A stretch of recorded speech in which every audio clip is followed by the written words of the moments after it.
You survived the most famous serial killer since Jack the Ripper. The 5-year anniversary's coming up.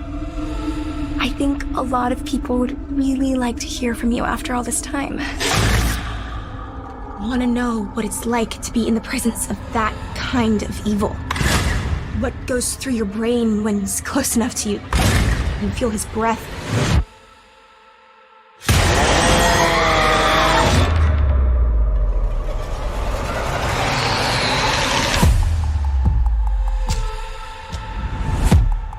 I saw him today. Who? How can you be sure it was really him? I could feel it. Who is this Santa? He's scaring my kid. Yeah, he's scaring me too. Hey, Santa's handing out presents!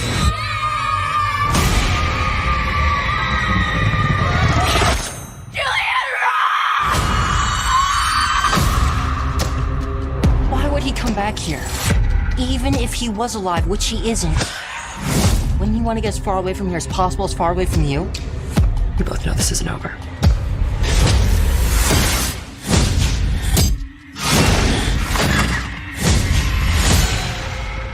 I have to go back to the Terrifier.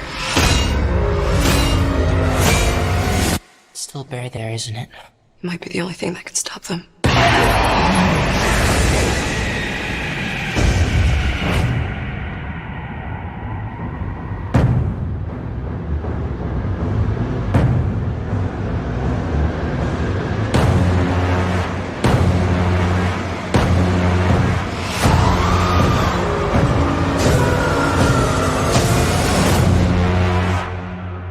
Looking forward to the best Christmas ever, filled with fun, smiles, and laughter.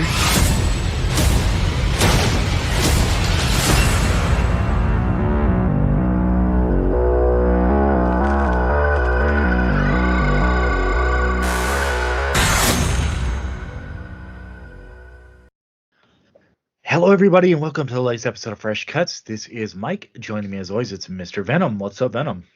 Greetings and salutations, Christmas gorehounds. Yeah, I'm doing pretty well. How the hell you doing?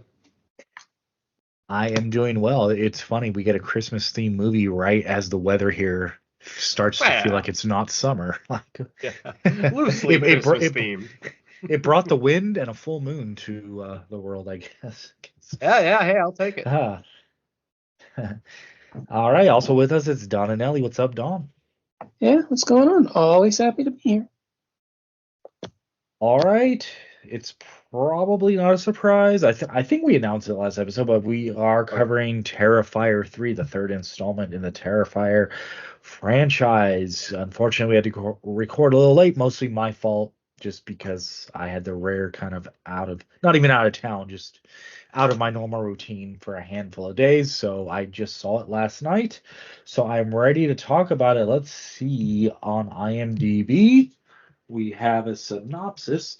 Art the Clown is set to unleash chaos on the unsuspecting residents of Miles County as they peacefully drift off to sleep on Christmas Eve. Probably everything you would expect in a synopsis for a Terrifier movie, except now we have a Christmas wrinkle to it. So we're going to open with our general thoughts.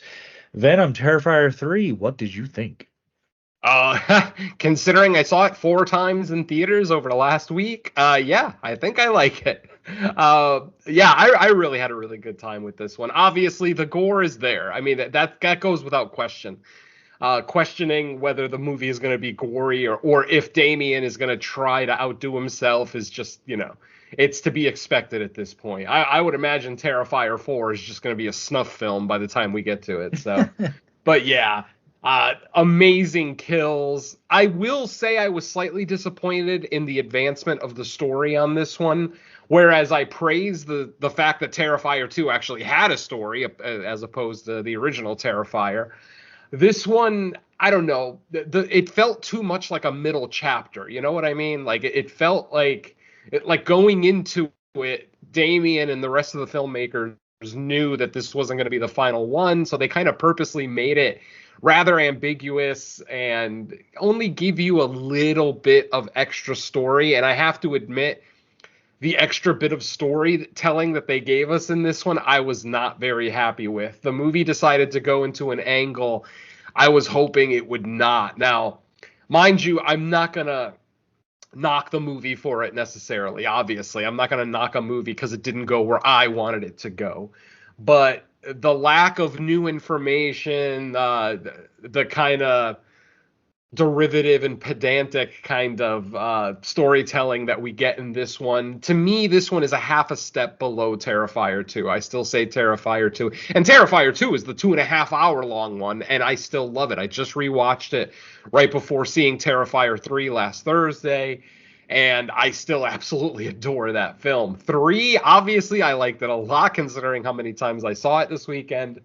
But like I said, the only thing that left me a little disappointed is where the story went. And actually, there's the one other thing that left me very disappointed. The fact that a character that I absolutely fell in love with in Terrifier 2 is nowhere to be seen in Terrifier 3. It's kind of annoying. If you've seen the movie, you know what I'm talking about.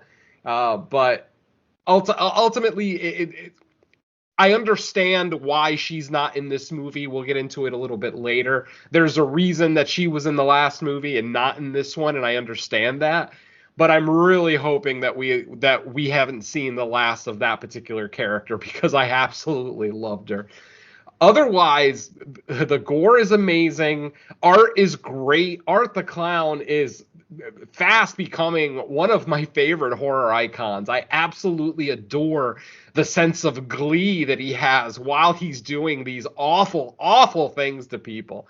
And mind you, folks, it's not like I'm sitting in the theater cheering for Art necessarily.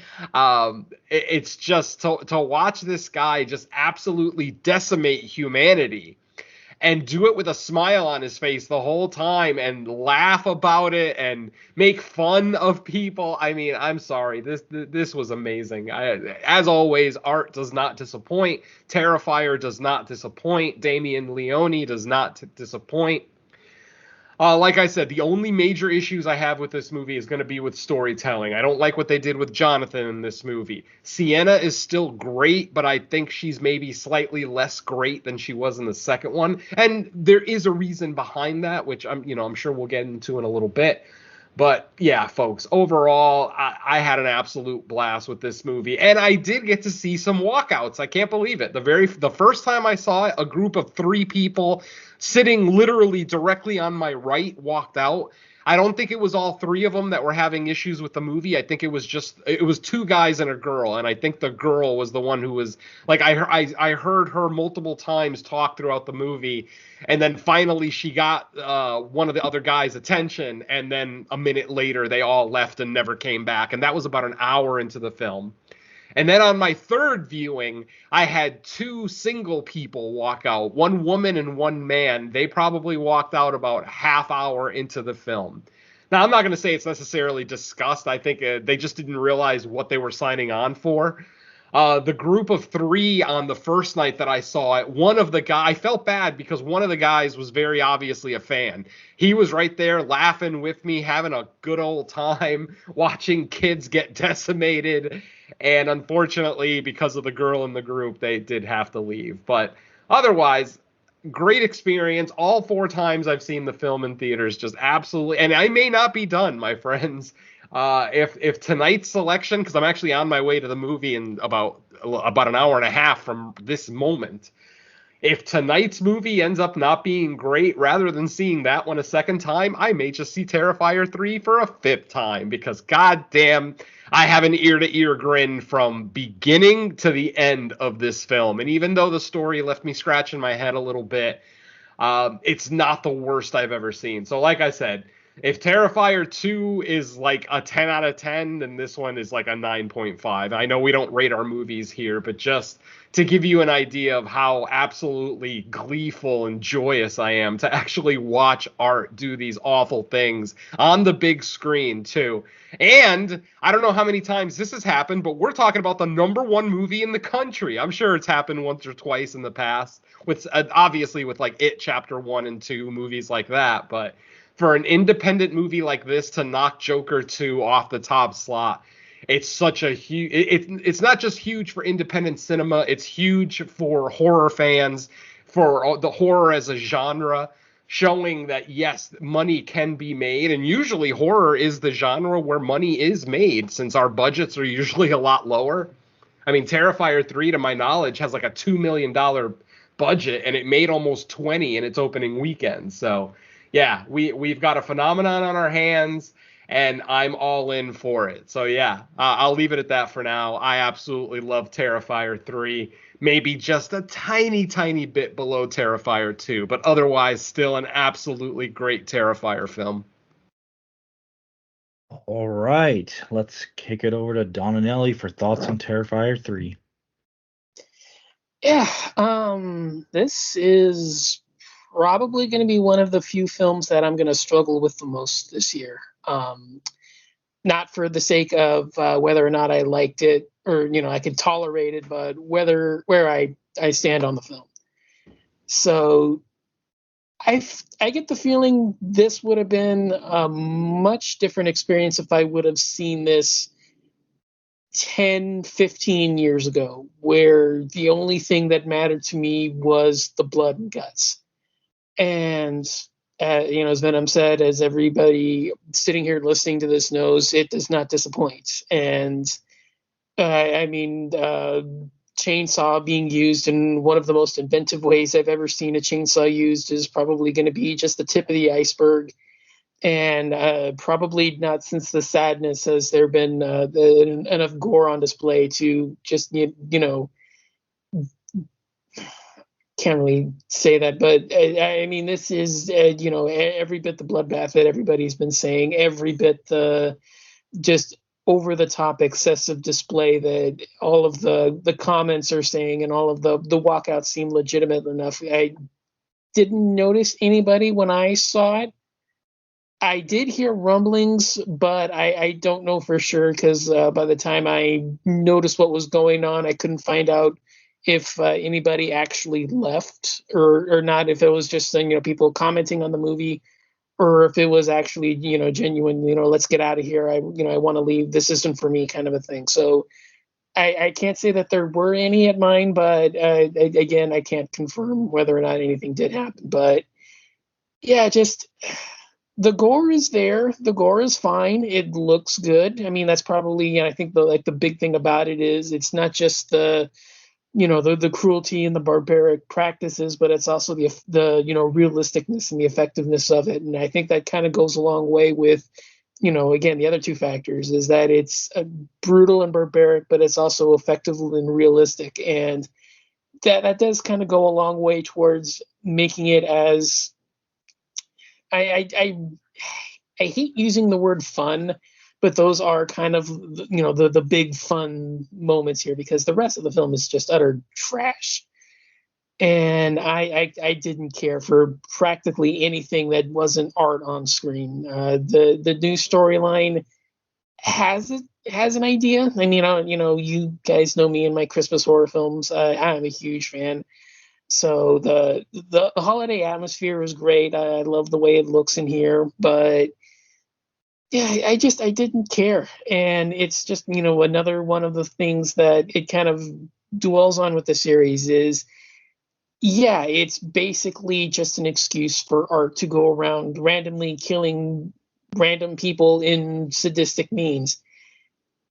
That does kind of wear on the more this franchise keeps going. It's fine for one installment. In the first film, I have an issue with the fact that it's just, randomly happening upon people and just killing them. But it's only an hour and a half. It's not that big of a deal. It's par for the course. In part two, doing that for 2.5 hours wears out its welcome immensely quickly. And that's kind of what we get here. We're back to 2 hours, so at least, we've trimmed it down, but just randomly seeing him happen upon just some nameless stranger and then, taking again, for sake of spoilers, taking a chainsaw to them. Okay, it wears out, it's fine, but it wears out its welcome immensely quickly. And when you try to inject a story, which I will give it credit for, this one does attempt to do, but it does so in just haphazard manners, and it does I can't really say too much about it without spoiling it, but this is literally a film that invented a character to spout dialogue because Art the Clown can't talk, and that's a major issue. And I don't enjoy those kinds of films where the film is basically writing itself plot holes and then trying to write itself out of it. And it's one of those where would I have minded this 10, 15 years ago when I wasn't as critical, when I wasn't as concerned about this kind of thing? Probably not. I'd be right up there and probably give it the same kind of a tone that, Venom did. You don't really notice the pacing. You don't really notice the tempo.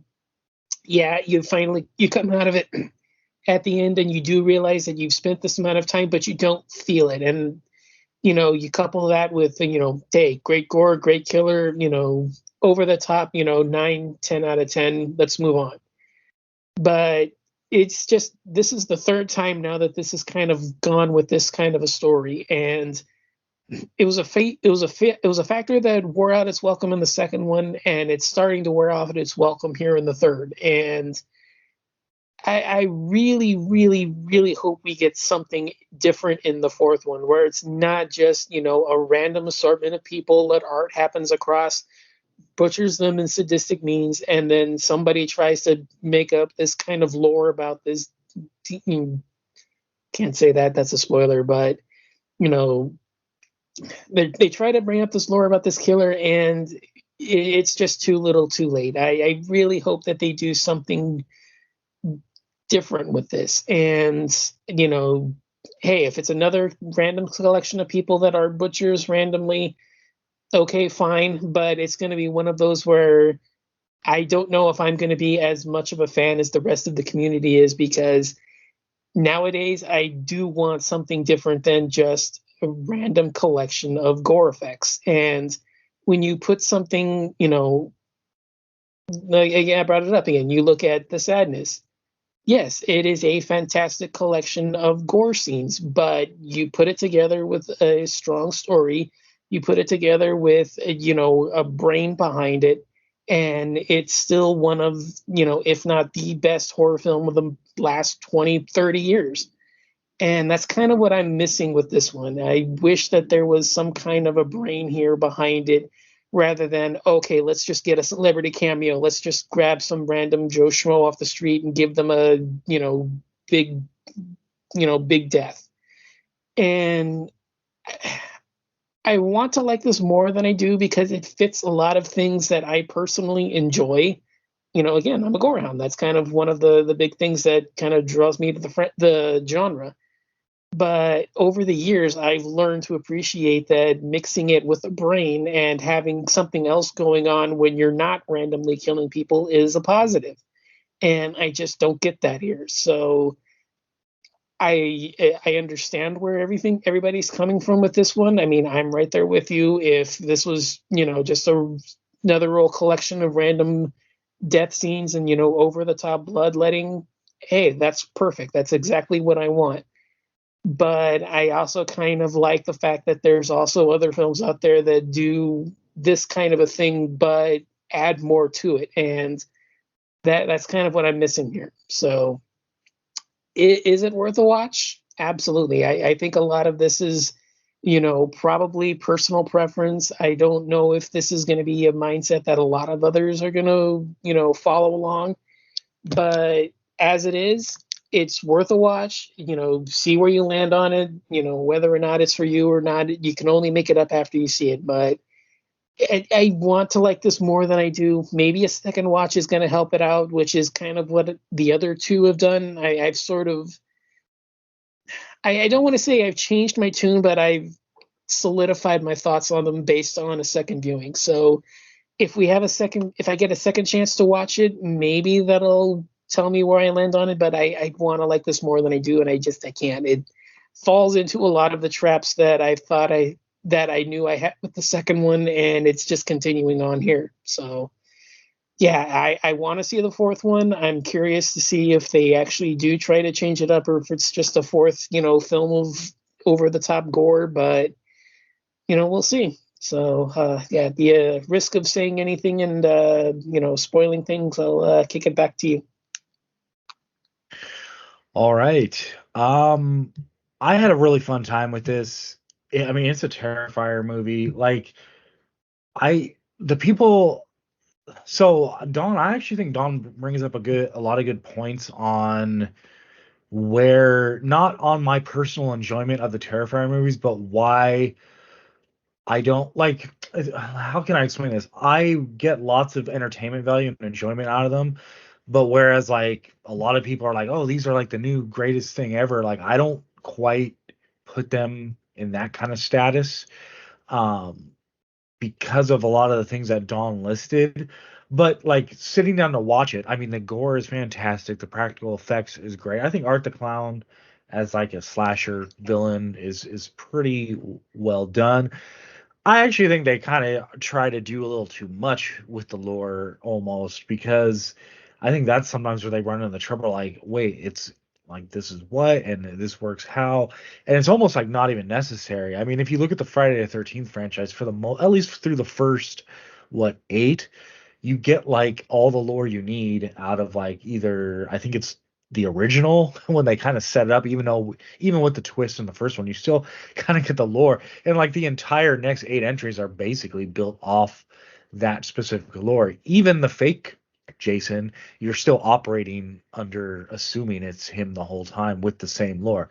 So I think sometimes, they can try to do too much, thinking, oh, we gotta go bigger and better. It's like with the gore, yeah, but with the lore, I don't know if Arthur needs all that extra lore.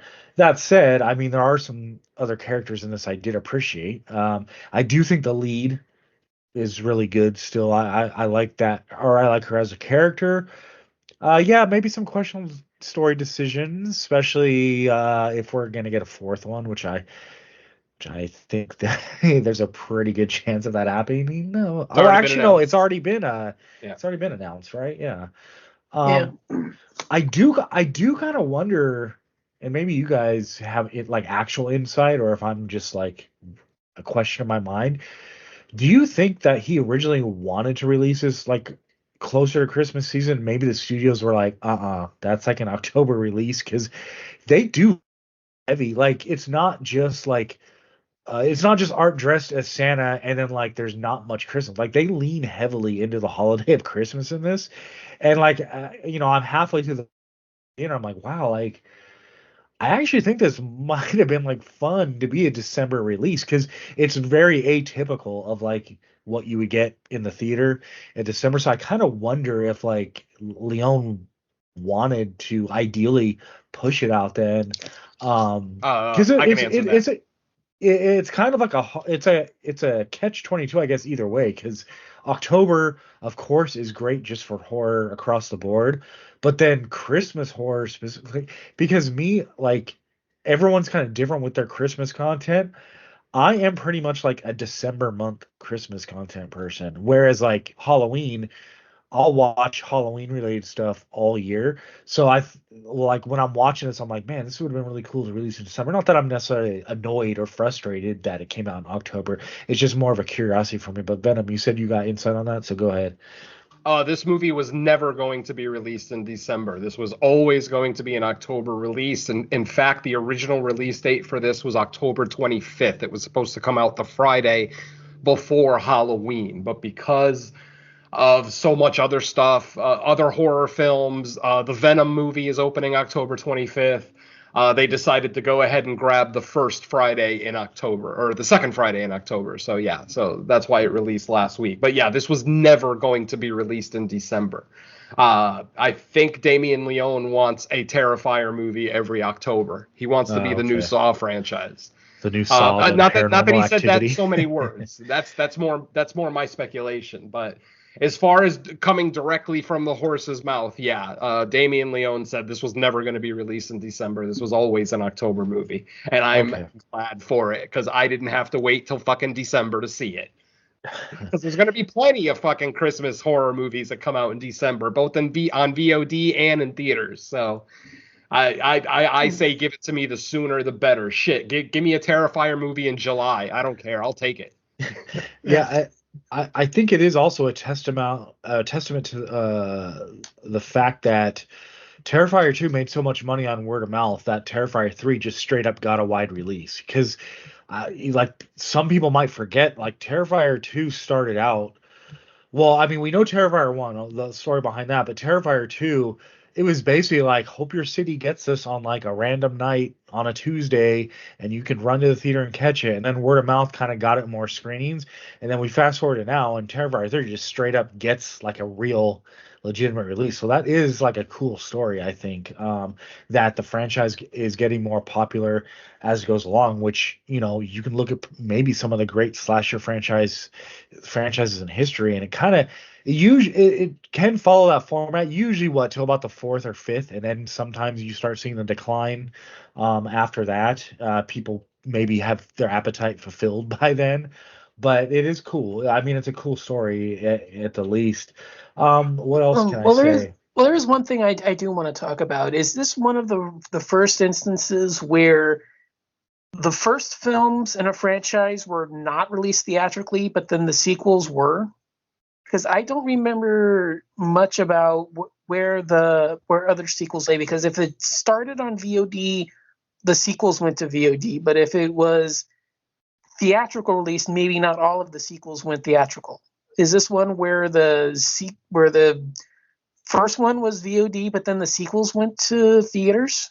If any of off the the three top of of us my would know, head, Venom would know, because he would be the one to get the screenings for the first one. I didn't yeah, hear. off the top of my head, I can't think of any others. I mean, the original Terrifier did technically play in theaters. That's the thing that a lot of people forget, because nobody knew what Terrifier was back then, so it only played for a week. But it absolutely, all the people that were fans of All Hallows Eve, the horror anthology series where Art the Clown made his original appearance, they knew that Terrifier was playing in theaters for like a day or something. I think it was like 1 or 2 days out here in LA anyway. So in some markets in the country, they probably didn't get it at all. So it's one of those things that, just word of mouth has made this franchise something bigger than Damien ever thought it would be. And I'm glad for it. Yeah. What else can I say? Yeah, so this came in at around 2 hours, so it kind of split the difference. I think the so I think some people will argue that even 2 hours is too much, but for me, it kind of hit that sweet spot, because if I have one criticism of Terrifier 2, I think the running time there, you did get some lags in there that No. you could. Yeah, for me there was, but for me it did too. Oh way! Oh my God! You guys are insane. There is not a boring minute in Terrifier 2. Well, I wouldn't say obviously boring. The family but I conversation. That, but The family trying to talk with Sienna about getting her costume ready. Those things were interminable. Oh, really? Ooh, I don't agree. I mean, that's part of why I cared what happened to Mom in that eventual scene. It's not the content. It's not the content that, within the. But it wasn't the content within the scenes. It was just the fact that they felt like they went on forever.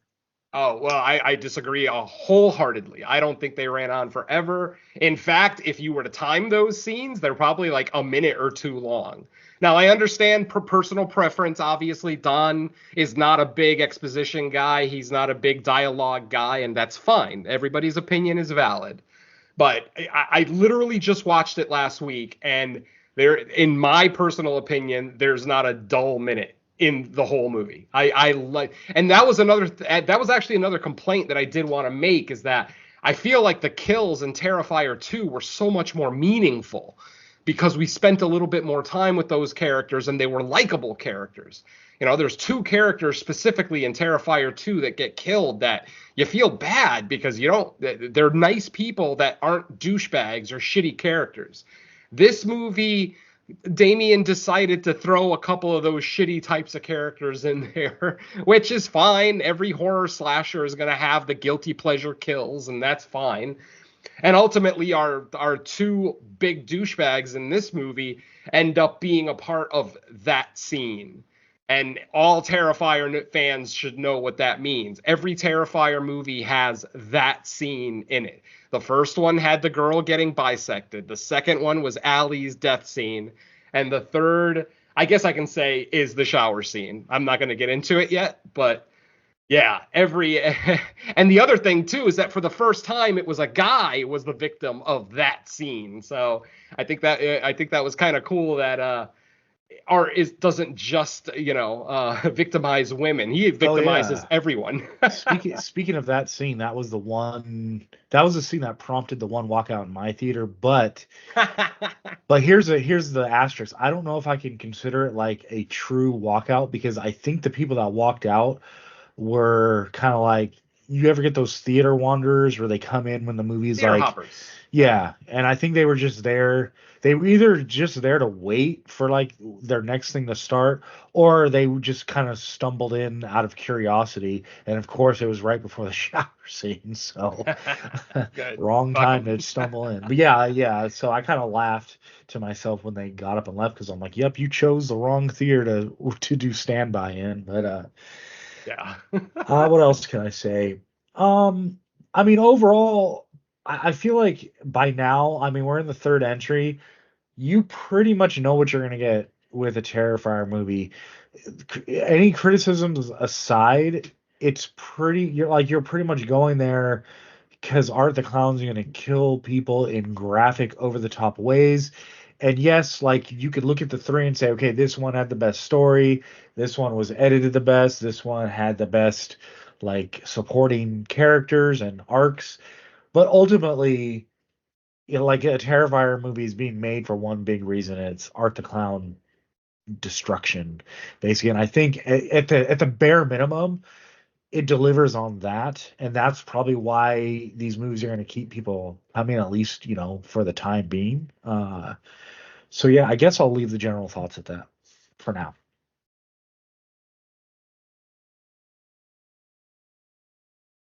One other thing that I kind of wanted to disagree with Don on was the randomality of Art the Clown. Admittedly, yes, in the first movie, it is 100% random. He has no connection to anybody here, anybody in that movie. But as the series progressed, I feel like the kills are less and less random. In fact, in Terrifier 3, there's only 2 random scenes. Our cold open, of course, and then the bar scene with Santa Claus.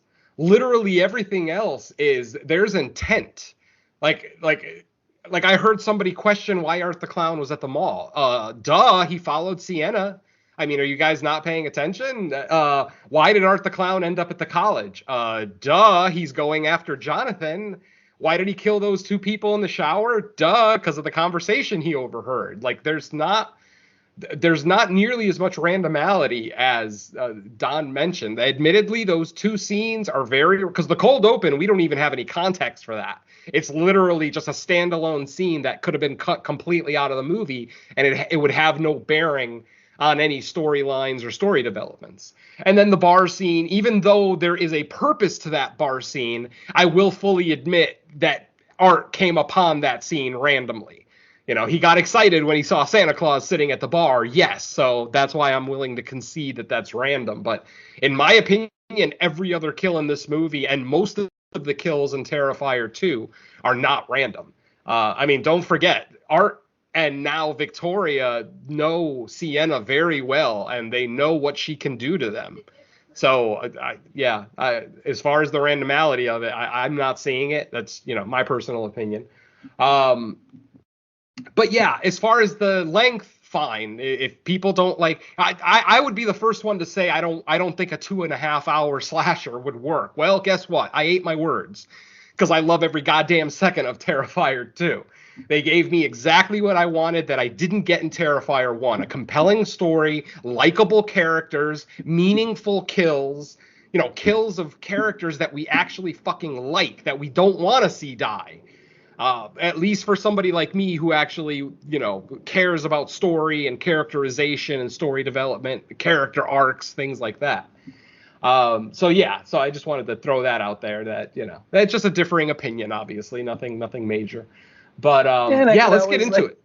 I could always change my opinion on a second viewing. Yeah, like I said, I've seen it 4 times, so maybe that, because I will fully admit, I did have more of an issue with the movie after the first watch. every watch after that was just me revisiting those amazing kills. And once I realized what I was going to get with the story, the second, third, and fourth watches were all just about enjoyment. They were all just about ignore the story, enjoy the ridiculous things that Art is doing to these people, and just have a damn good time. And I had a good time all 4 times I went. Officially, the movie I've seen the most in theaters this year. I rarely hit 4. 2 is my average, especially if it's something that we're reviewing for Fresh Cuts. And then if it turns out to be really good, I might do it a 3rd time. But yeah, 4 is ridiculous. And it might turn into 5, like I already said earlier. So yeah, we're running low on time, folks. So let's go ahead and get into it. Before we get into the kills, I'm not going to do a traditional walkthrough. I just kind of want to talk about the story developments that we get in this movie. Now, Terrifier 3, for the most part, takes place 5 years after the events of Terrifier 2. Sienna has been in an institution for this time, and Jonathan it seems like he's mildly well-adjusted, and he is now in college. Sienna has been released, and she's now living with her aunt and uncle. And wow, by the way, a great casting on the aunt, how they found someone that looks almost exactly like Sienna's mom. Like you would swear they were actually related in real life. So kudos there. After returning, Art the Clown and his new little sidekick Victoria, after their little 5-year nap, if you will, wake up and continue the journey, the search to destroy Sienna. They obviously want to get rid of Sienna because of elements of the story that we heard about in the first movie, or in the second movie, excuse me, in Terrifier 2, and then elements of this movie where we some of the story points that we get just kind of explains things that we saw in the first one. Like we actually get to hear in words that the sword can't hurt her. Obviously, after she's stabbed by the sword in Terrifier 2 and it heals, most of us would probably gather that information, but we actually get it spoken to us here. We also get flashbacks with Dad. So we actually see Dad for the first time. And if you guys remember back to the Terrifier 2 review that we did, my working theory, and I think Damien is dropping breadcrumbs purposely to make people think that Art is Sienna's father, that Art the Clown is previously Sienna's father. But when we finally see her father in this movie, he's buff. Like, did you guys notice how big he is? He's a fucking tank. Mm-hmm. And if you guys remember when Art the Clown took all his clothes off in Terrifier 2, he's a fucking scarecrow. He's a skinny little thing. So it seems like we're veering farther and farther away from Art the Clown maybe Sienna's father, which whether that's a good thing or not, we'll see. Like I said, I don't always need to be right by any stretch. And then the other big element is that the little pale girl. Now, we saw the little pale girl in Terrifier 2. We do not see the little pale girl at all in Terrifier 3. Why is that? Because the little pale girl, as it turns out, is a demon, an actual demon. And when Victoria gets committed, after Victoria is attacked in the second movie, and then she gets committed, the pale girl basically possesses her. Yes, we are dealing with a demonic possession situation, which is something I was kind of hoping that they would lean away from. It's the easy option. I was really hoping this would be more like a Joker Harley Quinn situation where Art is just so charismatic and he's got this weird unexplained control over these disciples that he has. But instead, no, it's just demonic possession. We don't actually get a name of the demon. Now, mind you, the demon is possessing Victoria, not Art. Art is just normal, well, maybe not normal quote unquote serial killer who now, because of his involvement with this demon, obviously has supernatural abilities, which we've seen highlighted in all the Terrifier movies. So, The next major story point is Jonathan. Now, I personally think this is a fake out because I can't imagine that Damien would really kill off a legacy character off fucking screen. But that's exactly what we get in this movie. Art and Victoria basically tell Sienna that they killed Jonathan, and we see a head. Unfortunately, the head has already had the face peeled off of it, so we can't really tell who it is, but Art puts Jonathan's glasses on the severed head, and then Sienna goes crazy, realizing, oh shit, did he kill Jonathan? Now, we never get confirmation if that's actually what happened.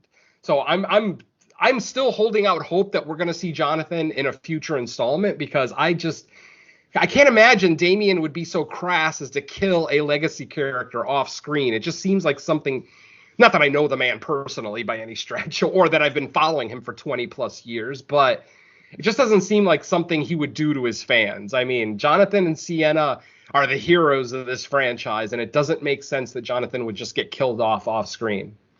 After that, Sienna's last living family member is the daughter of her aunt and uncle. I forgot Mia, right? Is that her name? Mia? Yeah. Basically, wait, is it Mia? Juliet. It's no. Juliet's the little girl from the cold open. Anyway, I can't. It's basically the daughter of the aunt and uncle that Sienna is staying with. So basically, Sienna's younger cousin. She is basically the final living member of Sienna's family left, and the demon believes that if she can kill all of Sienna's family, that Sienna would be so weak that the demon will be able to take over her, which is the demon's intention. Because Sienna is the quote-unquote chosen one, the one who was chosen to be the defender and destroyer of this particular demon, Aaaaand the Clown, obviously they want to take her out first, or at the very least have this demon possess her, which is an even bigger middle finger. The movie basically ends with a hole in the basically in the aunt and uncle's house. A giant hole appears after Victoria is beheaded. Yes, they finally kill Victoria. Her blood turns into like Medusa blood, melts the floor, and then a giant, like almost like portal to hell opens up. Sienna's cousin falls in. She tries to save her. She's unable to save her. The little girl falls. While she's trying to save the little girl, Art the Clown makes his exit. He walks away, and then we get a final scene in the film of Art literally taking a city bus covered in blood, completely. I mean, he's so covered in blood, he's still dripping on everything, and just gets on a city bus, and the driver doesn't even ask a goddamn question. Kind of interesting.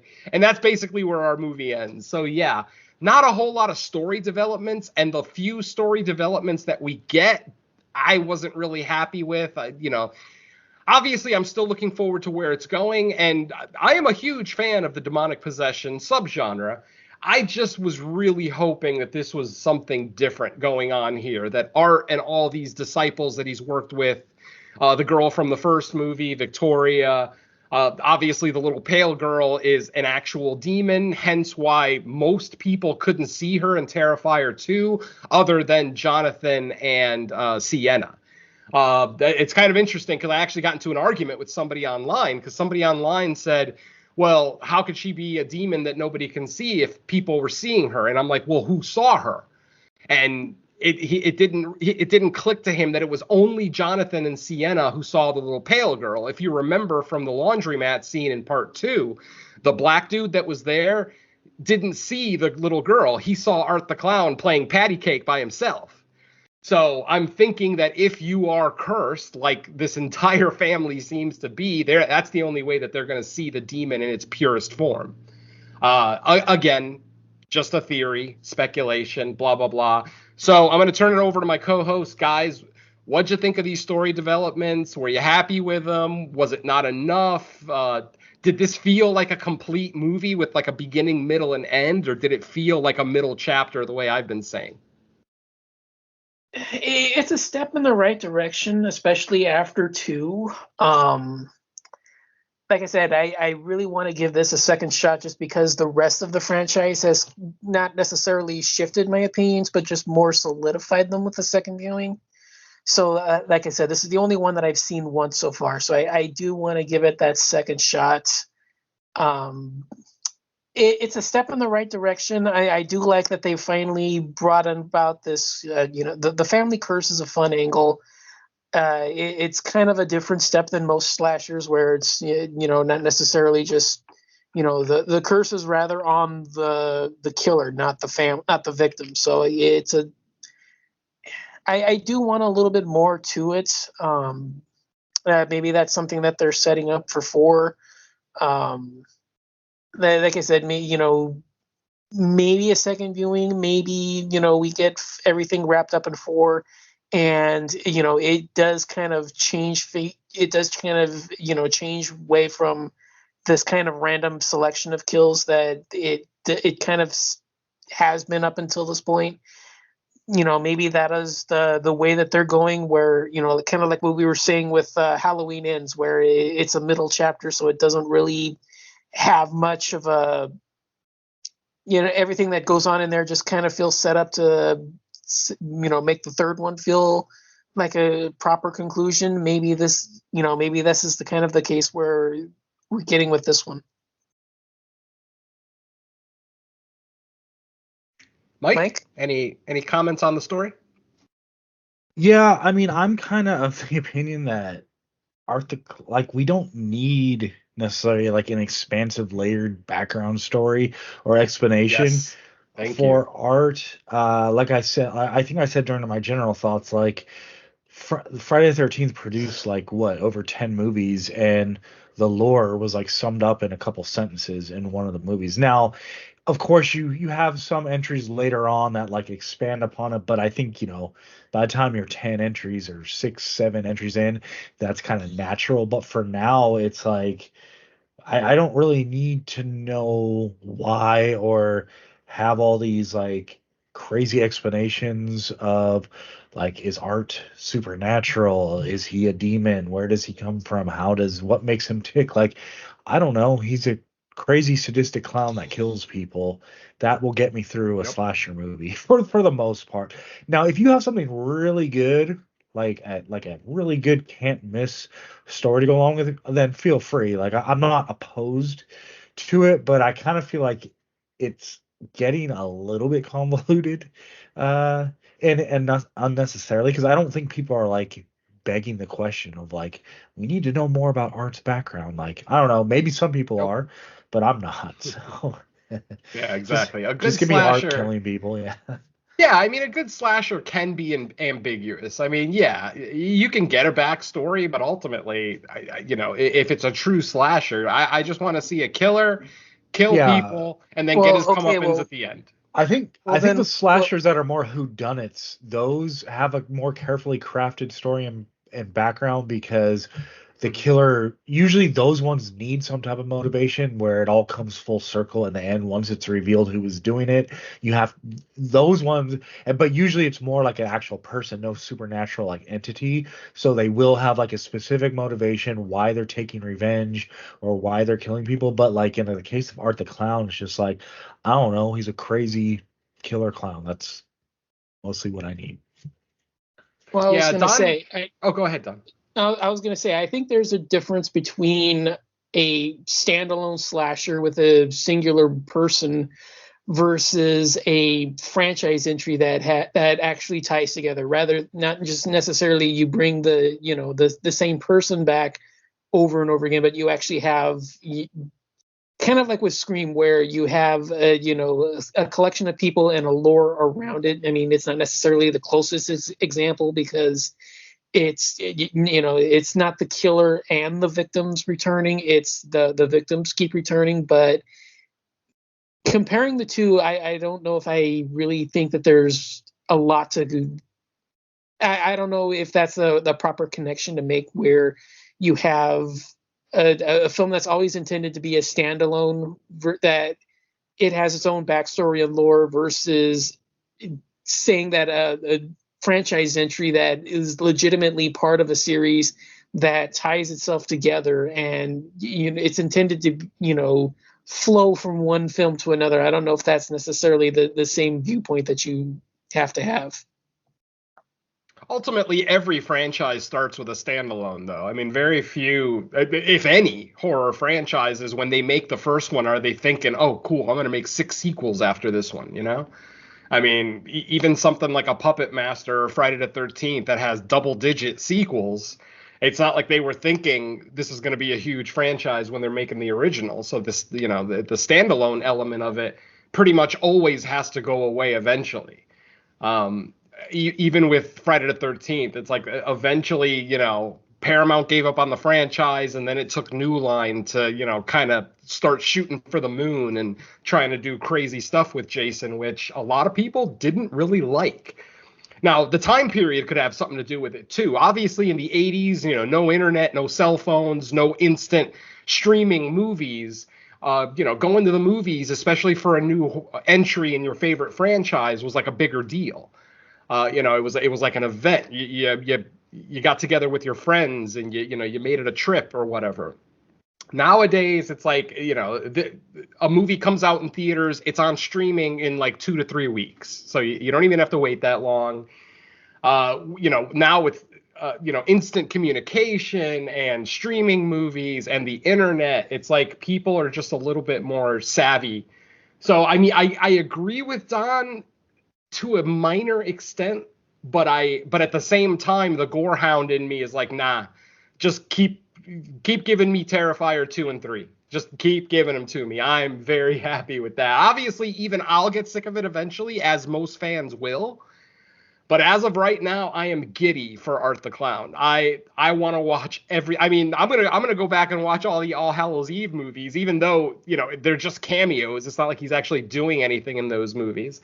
I may go back just to be able to see, his first appearance again or whatever, because it's been so long. It's been well over 10 years that I've watched. Isn't All Hallows Eve just the sequel, the original short with 2 additional features? It's not. I believe so. Yes. Yeah. It's been so long since I've seen them. I know. I saw it once when it first came out, and I haven't returned to it because I know that there's a standalone short. I think isn't that included in All Hallows Eve, and then there's. The 2 other features, are they even with art, or is it just 2 other random shorts that he filmed? Yeah, they're just random. Art's not in every segment in those movies. Absolutely. Okay. Like I said, it's been so long since I've seen them. I don't. And then in the second one, I think he's only in the wraparound. I don't even think he's in a segment for the second one. I heard he wasn't even in it. Oh, maybe again, I haven't seen these in a very long time. I'm going by, my very bad stoner memory. So I thought I don't even think the second one is even by Damien. I think it's just a random selection of people got together and made a film. Also possibly correct. I don't know. Definitely not an expert on All Hallows Eve by any stretch, or Damien Leone for that matter. Like I said. But anyway, yeah. All right, let's keep going. All right, obviously, what's next? Kills. So let's get into the kills. We get a cold open where Art the Clown basically destroys a family. Mom and Dad get, chopped up pretty well, but there's one kill in particular in the cold open that's setting off a lot of people, and that is, of course, the child kill. Yes, in our opening scene, we do have a child get killed. He is killed off screen, but we do get to see the aftermath. And the aftermath is an 11 or 12-year-old boy in about a dozen pieces. And you could hear the gasps in the theater. On a couple of occasions, I could hear gasps in the theater when they actually, because obviously no one expects to see that. This is an American horror film playing in theaters. No one would ever expect to see that. But yes, my friends, short of actually killing the kid on screen, I mean, this is pretty damn hardcore for killing a child. So, yeah.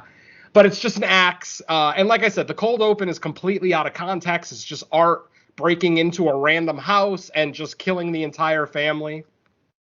One thing I love about this scene, and it's a theme that kind of goes along the entire franchise, Art the Clown is the most anal retentive serial killer ever. I absolutely love how he ate the Christmas cookies, then washed the dish and put it back in the rack.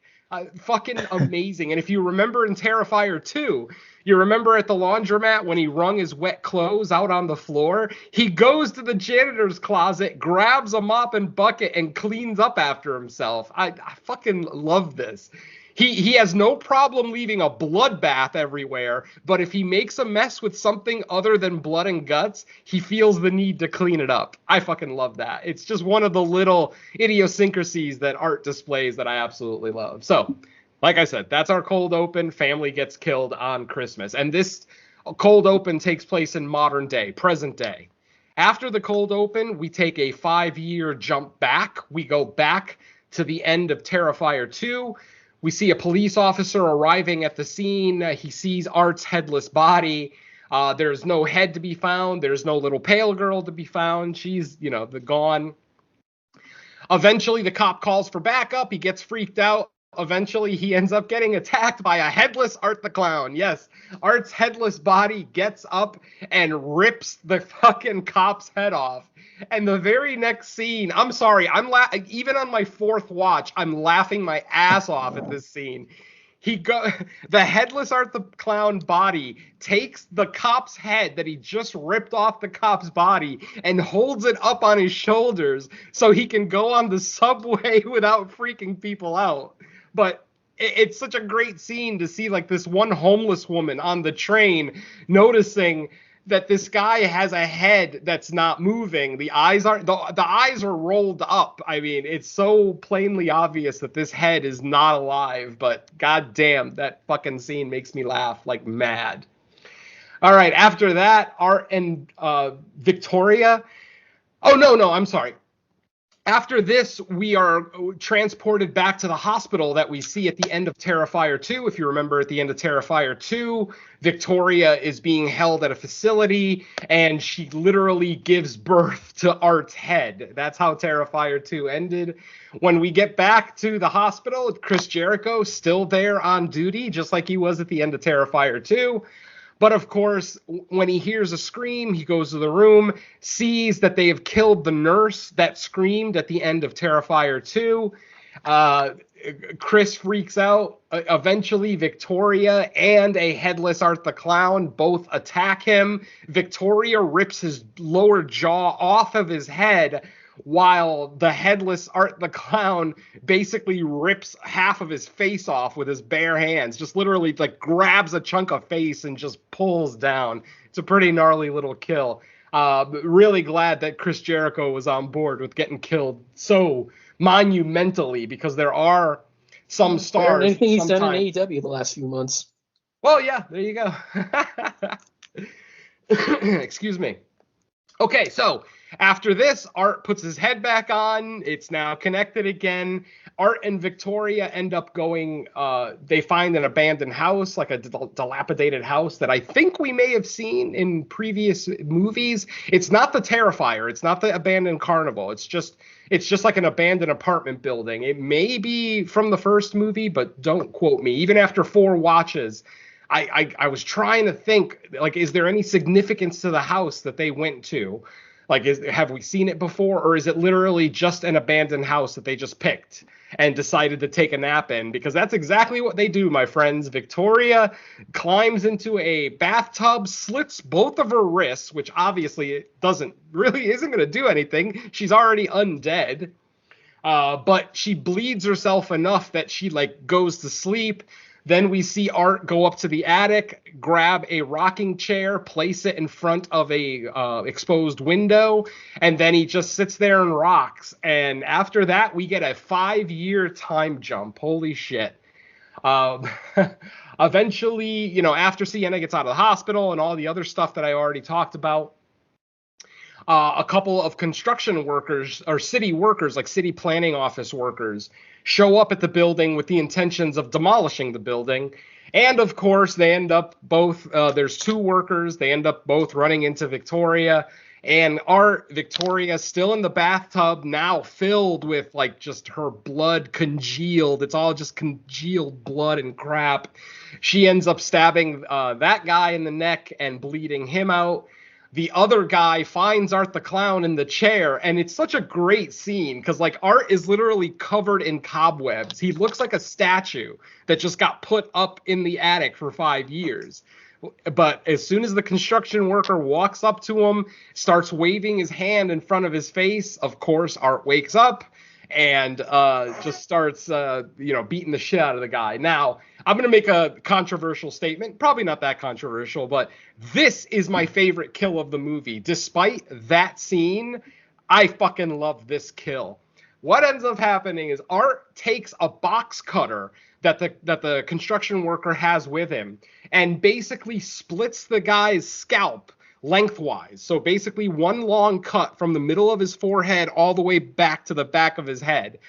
While he's doing this, Victoria is masturbating with a broken piece of glass, and she's just bleeding everywhere, which was pretty funny because I actually, a reviewer on YouTube that I really like hated that scene. And she is a woman. She basically said, I don't know why that scene was in there. It's unnecessary. Most of these scenes are unnecessary, honestly. I mean, come on. This entire franchise is unnecessary, but gorehounds like myself are thanking the world for it.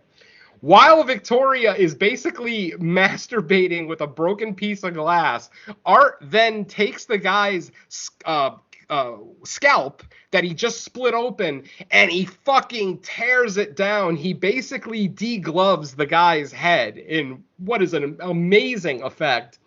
Kind of funny that twice in the last month we've seen somebody's head get degloved.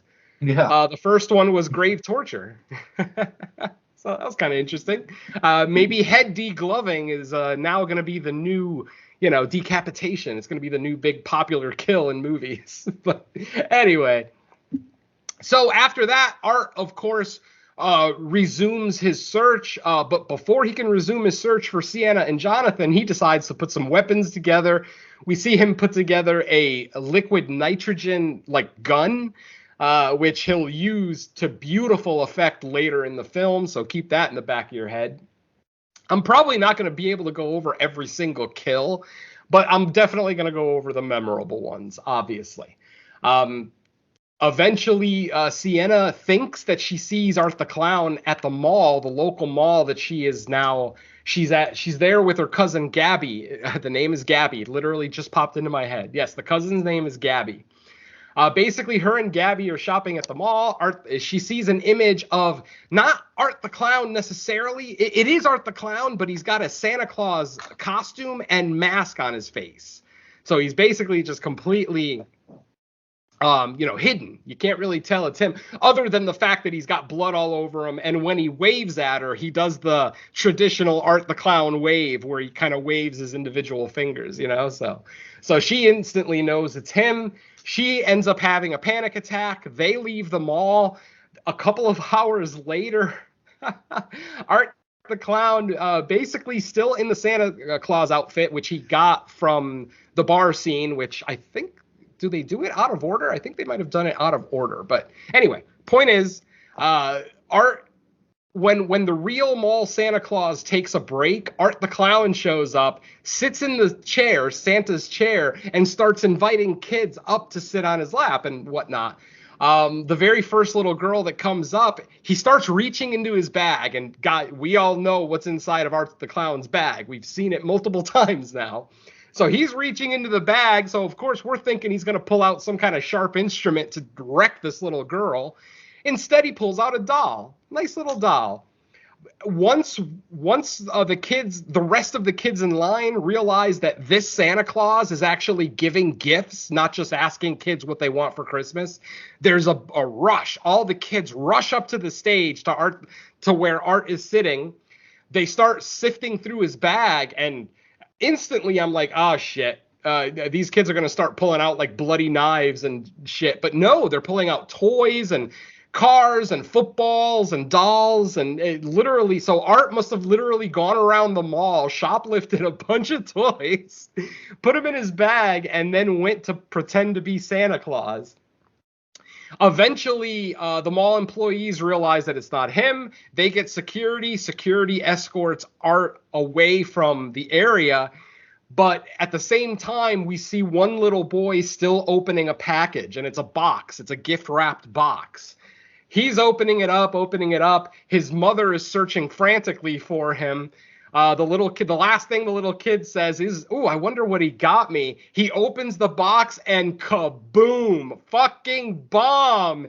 Art the Clown set off a bomb at Santa's village in the mall. Are you kidding me?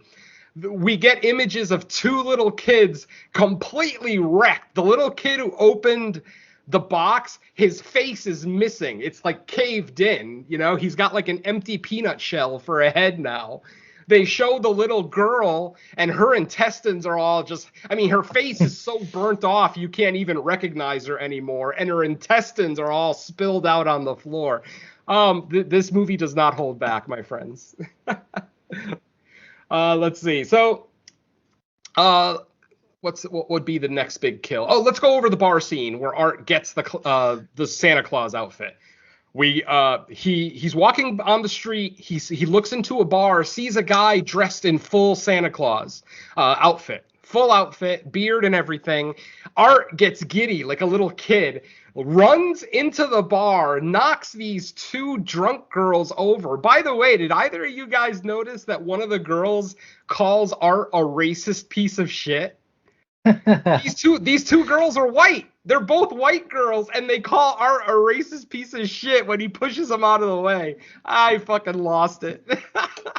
This is the kind of subtle humor that Damien puts in his movies that if you're not paying attention, you'll miss it because she literally says it under her breath. I didn't notice it until my second watch, honestly. I'll admit, on the first watch, I didn't notice it. But yeah, she literally calls Art the Clown racist for pushing her out of the way. Anyway. Into the bar he goes. He has an interaction with Santa. Eventually, he pisses off everybody in the bar. The bartender then goes to kick Art out of the bar. Art starts digging through his bag, pulls out a fucking revolver, and shoots the bartender in the neck. And then he goes to shoot Santa's buddy, who, by the way, played by Mr. Clint Howard, Ron Howard's brother. Yes, the Ice Cream Man makes an appearance in this movie. He also gets shot, but see, this is the difference between Chris Jericho and Clint Howard. Clint Howard gets shot off screen, so we don't actually see him get shot. I don't know if that was a choice on his part, whereas Chris Jericho, we see him get fucking decimated. So, because I've heard stories of certain celebrities that'll do cameos in horror movies, and they'll say things like, I don't want to be killed on screen, or, you know, I don't want my death to be too gory or whatever, for one reason or another. The most famous one I remember is Glenn Close and Fatal Attraction. The original ending of Fatal Attraction was supposed to be way, way gorier, but Glenn Close said that she didn't really want that ending for her character, so they just shot her in the head. So we ended up with that ending instead. So, after killing Santa's two buddies, the bartender and Clint Howard, it's just Art the Clown and Santa. Eventually, Art ties Santa up into a chair. By the way, Santa was played by Daniel Roebuck, who was the killer in River's Edge. If anybody remembers the River Phoenix movie, The River's Edge, he was the killer in that movie, which I kind of like that movie, so I remembered it. Excuse me. After tying Santa Claus up in the chair, he takes his liquid nitrogen fire extinguisher that he made, and he freezes Santa's legs and his hands to the chair. They are frozen solid. Then, of course, Art, in his sadistic best, takes a fucking hammer, a claw hammer, and starts smashing Santa's legs. And you might think that this, you know, since it's frozen, it probably doesn't hurt that much. No, my friends. The outside of his legs are frozen. Once they chip off the frozen part on the outside, it's all flesh and blood underneath. And Santa is screaming. Art eventually smashes his hands into pieces. At this point, Santa starts begging for his life, starts going over everybody in his family. I have a wife, I have 2 kids, I have 4 grandkids. And literally, just as Santa was about to start naming his 4 grandkids, so that Art the Clown realizes this guy, maybe shouldn't die, he just sets off the liquid nitrogen extinguisher right into Santa's face, freezing his face in place. And then we see Art kind of act almost like a Picasso, like he's looking at his face and thinking, it doesn't look quite right. I think I can make it look better. He grabs the claw hammer again and smashes fucking Santa's face. Half of his face falls off of his head. The other half of his face that's still intact, the eyeball is still moving, like he's looking around. Because he was frozen, these injuries aren't killing Santa Claus instantly. So, oh God, the amount of pain he must have been going through. Jesus. And then eventually Art just takes a carrot that somebody was using as a nose for a snowman and jams it into Santa's face, finally killing Santa completely. So that's the scene where Art gets his suit. Hey guys, why don't you chime in here and talk about some of the kills that we've talked about already? Any favorites? You've already did mine. Mine's Santa, actually. Oh, that's awesome! That is such a great kill. I was trying to chime in, but yeah, it's Santa. I love the idea of it. Kind of reminded me a little bit of the Frozen face smash in Jason X. A little bit, yeah. You know, just like the brutality of it, and just keep on going, mixing frozen liquid with human skin, kind of. I don't know. Maybe I just have a thing for liquid nitrogen in movies. Oh, maybe. Hey, I love that kill in Jason X too. It's probably the best part of Jason X, honestly. Well, in my opinion, anyway. I do really like the shower kill, just for the fact that like the boyfriend is initially like incapacitated, but still there screaming in the background why he's killing the girlfriend.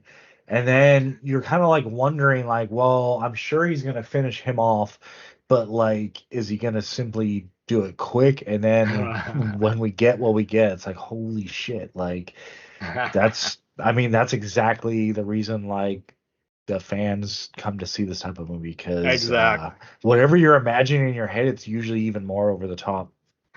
Definitely. Let's go ahead and talk about the shower scene. Let me set it up real quick. The shower scene involves two characters, a guy and a girl. The guy is Jonathan's roommate at college, and the girl is like the chick that this guy's fucking currently. He's like dollar store James Vanderbeek. Oh God, dollar store, even cheaper. But the girl, as it turns out, is a podcaster. Oh, God, I almost hated when she said that. When she was all excited about meeting Jonathan, I could already hear it in my head. She's gonna say she's a fucking podcaster. God damn it! Why is every podcaster in a movie such a shithead? They make us look bad. Anyway. This girl has been following Sienna and Jonathan's story, the Miles County clown story for the whole time. She wants to interview Jonathan. Eventually, she ends up getting into an altercation with Sienna, where she does the same thing. She asks Sienna to be on the podcast, but Sienna is not nearly as polite as Jonathan. She just goes off and tells her, why can't you act like a human being for one fucking second in your life? Basically very loud and very public, which honestly I wanted to stand up and applaud. I am a podcaster, but even if I were a true crime podcaster, I can't imagine I would be nearly as callous as this girl was in requesting an interview, especially with someone who's gone through all of this. Anyway, later in the film, Art actually overhears a conversation with these two, where the girl is talking about why she wants to talk to Jonathan or Sienna. She wants to know what it's like to look into the eyes of a killer. She wants to know, what's going through your head right before the fatal blow, or at one point she even says, like, what does he smell like? And you see Art kind of smell himself and go like, ew, no, I don't smell very good. At one point, the guy says to the girl, sounds like you want to fuck him. And then she goes, no, I don't want to fuck him. And you see the disappointment in Art's face where he's like, man, I love that fucking scene so much. And that, of course, leads to our shower scene where these two are now in the shower having a good old time. And Art the clown decides to pull out his chainsaw. Ends up smashing the shower door. It's a glass door. I don't know what kind of public showers have glass doors, but okay. Art smashes it with his chainsaw, cuts the guy on the arm, almost severing his arm, but not quite. It's just a really, really deep, nasty cut. They end up wrestling back and forth. Eventually, Art chops off part of the guy's right hand, like literally like the lower three fingers of his hand. He just cuts that whole part of his hand off. And then eventually the guy falls down from all the pain and blood loss, and Art gets him once in the leg with the chainsaw, again, almost looking like he severed it completely, but he didn't. He just cut the flesh. At that point, the guy tries to escape. He tries to walk out of the shower, not realizing how bad the wound on his leg is, because as soon as he puts pressure on it, snap, his fucking leg just snaps. And, oh, God, it's gnarly. So at this point, Art now knows the guy isn't going anywhere, because he's missing a hand and a leg at this point. So he turns his attention to the girl, and holy shit, he decimate this girl. He swings the chainsaw, cuts her tits first. That's the first thing he does to this girl, is cuts her tits. Not cuts them off, but just like a horizontal swipe, and hits both tits, like just ripping the nipples off completely. It's a really quick shot. You almost don't notice that it's her tits. It took until the second watch for me to realize, oh shit, he just cut her tits off with that first blow. Then he just starts attacking her, cutting her in the arms. He ends up partially scalping her, where literally part of her hair scalp is ripped off. Ends up sticking the chainsaw in her fucking mouth. And then after all of this, she's still alive. So it's very similar to the alley scene in Terrifier 2, where she's taking way more punishment than any human should. At this point, Art kneels in front of her, takes his glasses off, and just looks at her in the face, almost like he's giving her exactly what she wanted in that conversation that he eavesdropped on. And then finally, he just takes the chainsaw and cuts her in half, horizontally, side to side. Just cuts her in half right down the midsection. Then he turns his attention to the guy, and oh my God, my friends, this is it. This is that scene. Basically, Art grabs the guy's broken leg, which is literally only hanging by a little bit of flesh, completely tears it off. And this is another funny scene. Excuse me. Art takes the severed leg, and he actually sniffs the foot and makes like a stinky face, like, ew, that smells, and throws the leg just out in the other part of the shower. These are the little things that make Art so fucking fun to watch, you know? Even if you don't like the shit that he's doing, just to see the glee in his face and how happy he is to do this. It's obvious. Obviously, he's doing awful, awful things, but just to see the glee in his face, it makes a gorehound like me incredibly happy. So what ends up happening is we kind of get a repeat of that scene from Terrifier 1, where he cut that girl in half down the middle with a hacksaw. This time, though, he does it to a male victim. He does it to the guy, and he literally just jams it right between his fucking legs, to the point that we actually get a close-up of the chainsaw ripping through his crotch. We see one of his testicles hanging off.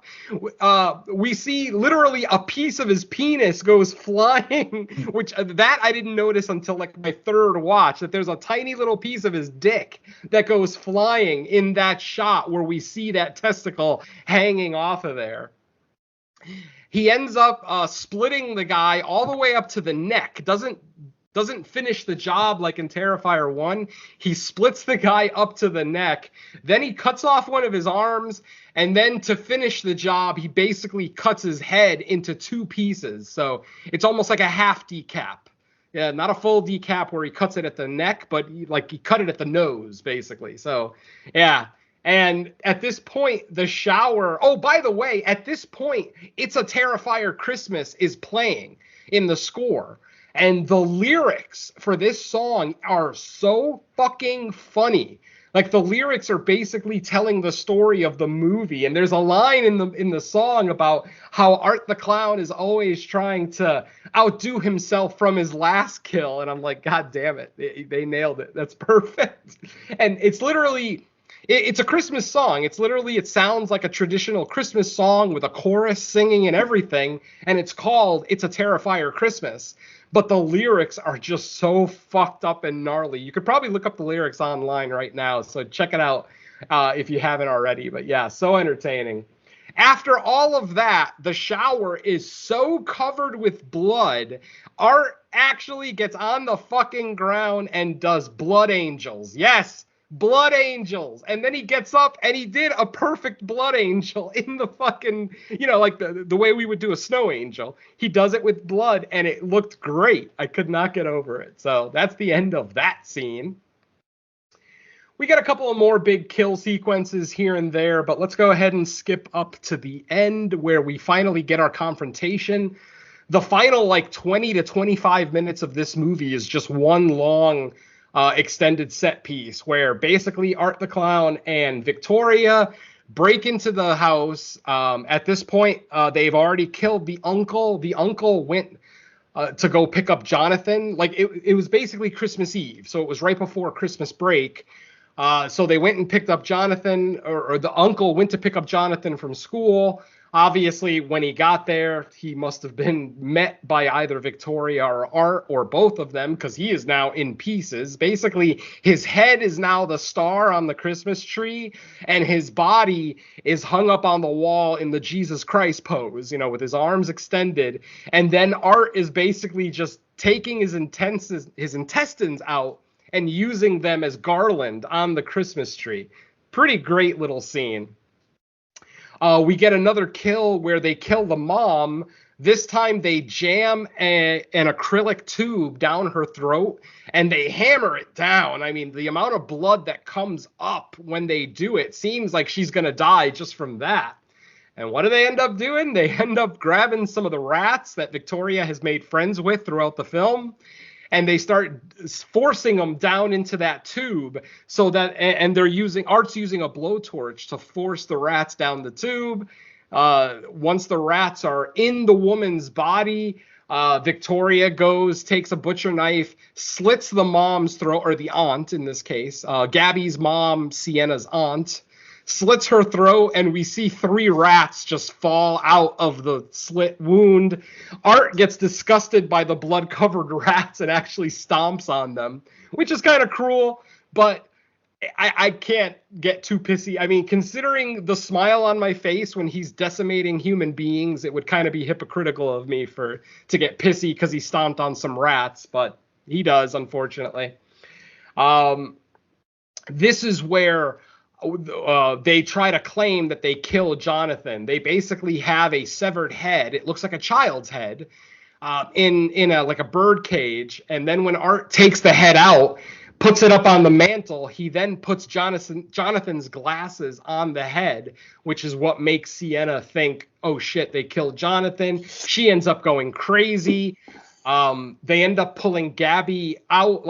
At first they told the mom that they killed Gabby before they killed her, but then they kill her, and then they tell Sienna, oh, by the way, Gabby's not dead. She's right here. And Gabby is alive and well right there, being held by Art the Clown. There's a standoff. There's a battle. Sienna was able to go back to the Terrifier to get her sword that she had dropped at the end of Terrifier 2. She takes the sword, stabs Art in the chest with it, or stabs him in the neck with it, excuse me, which, he goes down. He doesn't die, but he goes down from the pain. Then she fucking takes the sword and, like a goddamn superhero, throws it, and it perfectly gets embedded in Victoria's chest. The sword is now in Victoria's chest. Victoria ends up falling to her knees. Sienna pulls the sword out of Victoria's abdomen and then asks her, tell me how this tastes. Stabs her in the fucking mouth with the sword, then pulls the sword out and unceremoniously decapitates Victoria. And we know that Victoria is dead because anybody who's possessed by this demon has yellow eyes, the glowing yellow eyes. If you remember from Terrifier 2, the little pale girl had glowing yellow eyes, and now Victoria in this movie has glowing yellow eyes. But we see the glow slowly fade out, and then her head basically turns into mush, it breaks down. Sienna ends up continuing her attack on Art. She ends up stabbing him, pinning him up against the wall. But as I mentioned earlier, after Victoria got beheaded, her blood kind of has a Medusa effect where it starts it's like caustic or corrosive.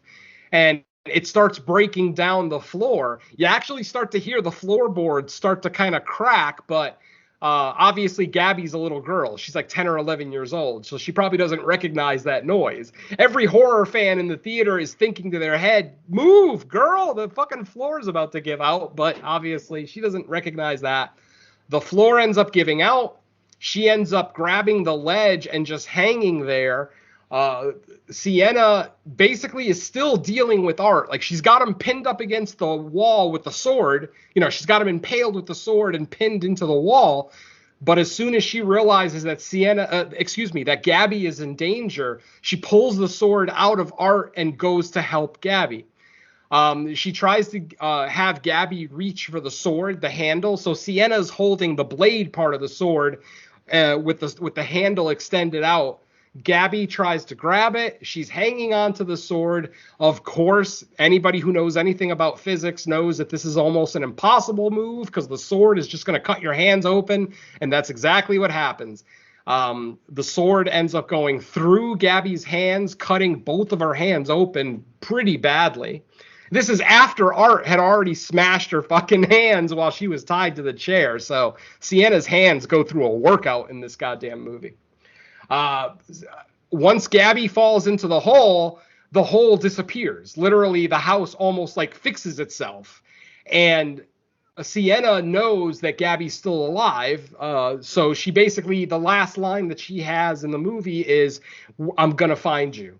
And then she looks down at her hands and we see the wounds heal, those big wounds. And not just those wounds too, but the ones that Art gave to her with the hammer. So I don't know. It almost seems like if the sword hurts her, it's going to heal everything in the general area, not just the damage that the sword did, which, you know, good for Sienna. And while she was doing all this, Art did escape. We see a window open in the kitchen.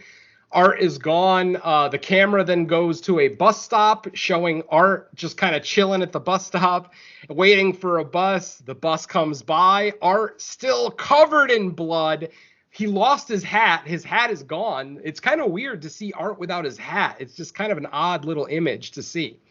But Art on the bus, there's one other person on the bus besides the driver. It's just a random woman who's reading a book.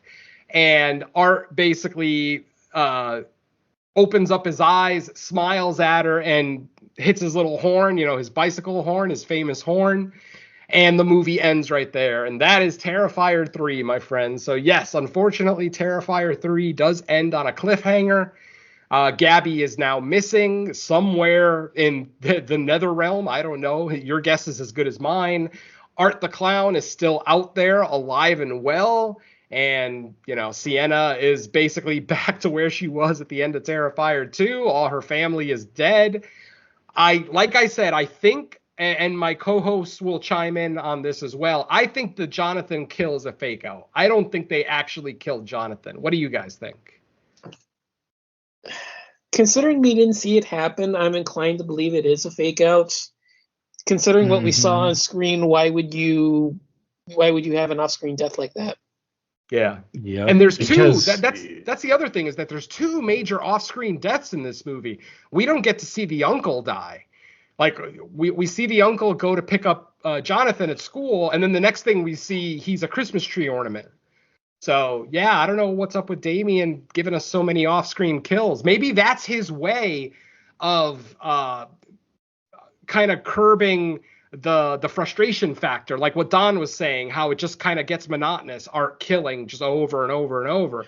Maybe throwing a couple of off-screen kills in there just kind of picks up the pace, because that's a whole nother scene we have to watch if we have to see the uncle get killed. Anyway, Mike. The only plausible explanation I could see for having Jonathan's kill off screen was like a running time edit, because otherwise, to me, he's too much of a regular character in the franchise to just like not even show the kill of. And to me, that's just throwing you like a breadcrumb to say, nope, he'll be back. We'll figure out, and who knows, maybe Terrifier 4 is already like written in conceptually. So, but it's basically like, yeah, we'll figure out a way for him to be back.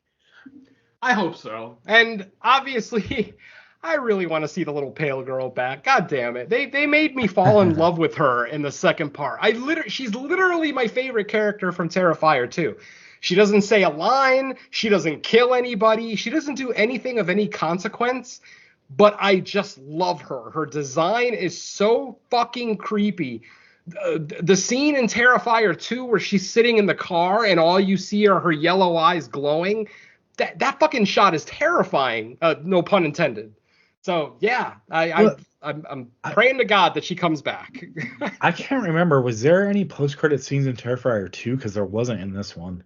There was a post-credit scene in Terrifier 2. I don't remember what it was, but there was not in this one. Yeah, you're correct. Yeah. Oh, it wasn't the post credits. It was the mid-credit scene where Victoria gives birth to Art's head.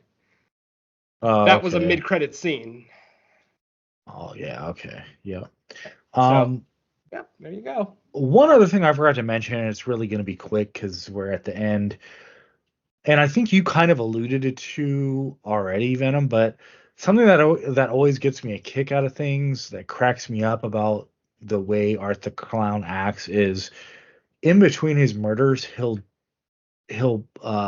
perform functions like a regular human being. Like, I think you already mentioned like the milk and cookies, and then at the end of this movie, like to wind it down, like he literally just gets on like the public bus and like the city bus takes a ride. Yeah, like Oh my God. It's not something you would think like Jason would do, right? But like Art the Clown, it's almost like that like dark humor of like, well, my rampage is done for now. I'm gonna catch a bus to like where I need to go. Imagine if Pennywise grabbed a bus after killing Georgie, you know? Yeah, exactly. This is the charm of Art the Clown. You know, this is the charm of the Terrifier series. It may not work for everybody. I will fully admit that. This movie is not for every horror fan. It genuinely isn't. But for those of us who appreciate it, it's fucking, and again, no pun intended, it's the best possible Christmas gift you could give me. You know, I mean, this isn't, but by no stretch of the imagination is the Terrifier series the goriest thing we've ever seen. No, there's much gorier stuff out there. But to actually see it in a theater in glorious 4K, I mean, yeah, that's going to make me happy every single time. So, yeah, I'm on board. I want 4, 5, 6, 7. Despite what Don said, keep pumping them out, Damien. I will pay to see them every single time. All right. Well, that is going to wrap up our early Christmas gift. That was Terrifier 3. So before we get out of here, let's see if we have anything new for people to listen to. Venom, you're up first. The only thing we have is No More Room in Hell presents Creature Comforts. Episode 31 is in the can. I am in the process of editing it right now. It'll probably be out a couple of days after you hear this, because Mike usually gets the Fresh Cuts episodes out pretty quickly. I have a little bit more editing to do with Creature Comforts. So that should be out sometime early next week, or maybe even as early as this weekend. We'll have to see, though our network head doesn't usually upload new shows on weekends, so it'll probably be Monday. More than likely it'll be Monday, but yeah. And that's pretty much it, man. I'm still waiting to hear more information about my Cut to the Chase appearance and my, the Podcast Under the Stairs appearance. We did get confirmation that that's not going to happen until November. Duncan basically said his October is pretty swamped, as most horror podcasters are in October. We're pretty swamped. So we're going to be doing that in November. But yeah, that's all from me. Cool. How about you, Dom? Creature Comfort should be out sooner rather than later. Looking forward to that one and the upcoming one with that one, which will be revealed at the end of that episode, but we'll talk about that at a later time. The main thing that I have is I'm going to be joining a group of friends I've worked with them in the past called The Paranormal is the New Normal. We're going to be doing a special, I think it's going to be Saturday. Saturday the 19th, I think we're going to be doing it live on YouTube and Facebook and other places. We're going to be doing a special roundtable bracket style on haunted house / hospital / asylum movies. So we're going to be basically just putting various haunted hospital films together and trying to find out which is the best one. They're not going to be like big mainstream movies. We're looking at like lower end of the scale kind of films, but it's still going to be kind of fun. Should be sometime, like I said, I think it's going to be Saturday the 19th when you hear this.